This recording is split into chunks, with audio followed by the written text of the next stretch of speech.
Today we will discuss about the poem The Darkling Thrush by Thomas Hardy.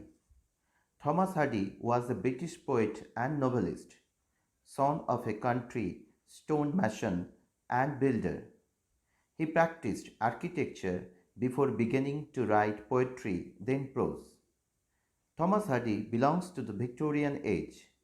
In the Victorian age, the poet felt the radical changes in the society in respect of culture, tradition, religion. The people tried to become materialistic. The poet Thomas Hardy felt the pain in the change of natural civilization.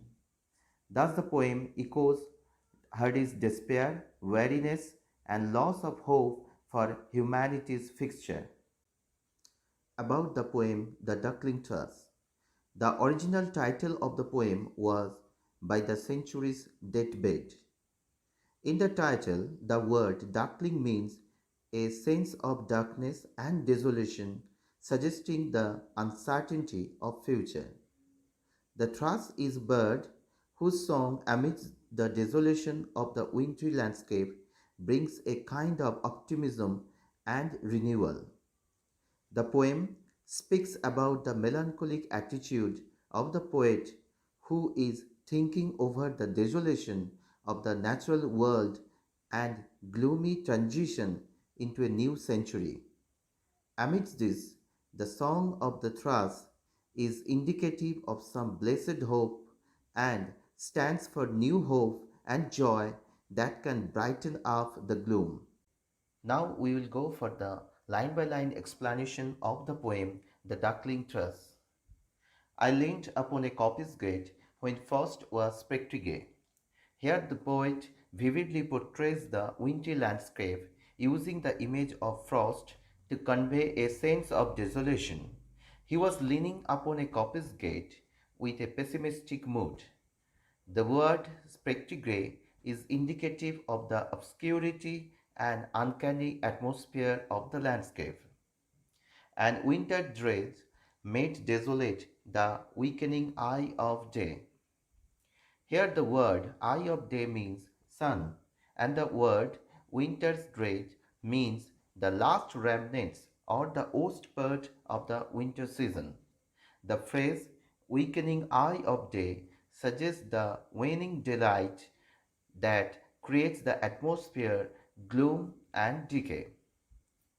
The tangled burning streams scoured the sky like strings of broken lyres. Here the poet describes the tangled vines which added to the sense of chaos and disorder in nature. The simile comparing the vines plants to broken strings of lyres suggests a loss of harmony in nature. And all mankind that haunted nigh had sought their household fires. Here the poet focuses on the isolation or detachment of the humanity from society in such desolate night. And the people have chosen the warmth and comfort of the indoor of their homes by fireside, abandoning the desolate outside. The land's surf features seem to be the century's corpse outlined. It is noted that the poem was composed at the end of the 19th century. So the poet metaphorically compares the passing of the century to a dead body of the landscape which has been personified here.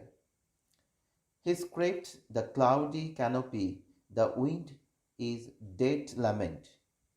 Here the sky does the act of crypt, a burial chamber of the passing century, and the wind is mourning over the passing of century.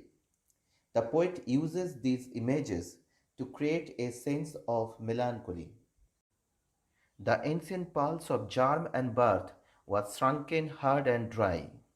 Here the poet laments that the potential for renewal and regeneration, which has been prevalent in the nation centuries after centuries, has lost its vitality and has become unfruitful and dry. And every spirit upon earth seemed fatherless as I. Here the poet feels that all living beings, including him, are affected by the radical changes in the society and have become lifeless, like natural world has lost its vitality by the harshness of winter. At once a voice arose among the bleak twigs overhead in full-hearted evensong of joy illimited. Here, bleak twigs means the sense of hardness and despair. Amidst this mood of desolation, the poet hears the joyful song of a thrush which sings spontaneously and provides a sense of hope and resilience. The song of the thrush is marked with limitless joy that makes a sharp contrast in the prevailing landscape. An aged thrush, frail, gaunt, and small, in blast beruffled plume. The poet here describes the condition of thrush, which is aged, frail, and small in size, and its feathers are ruffled by the wind.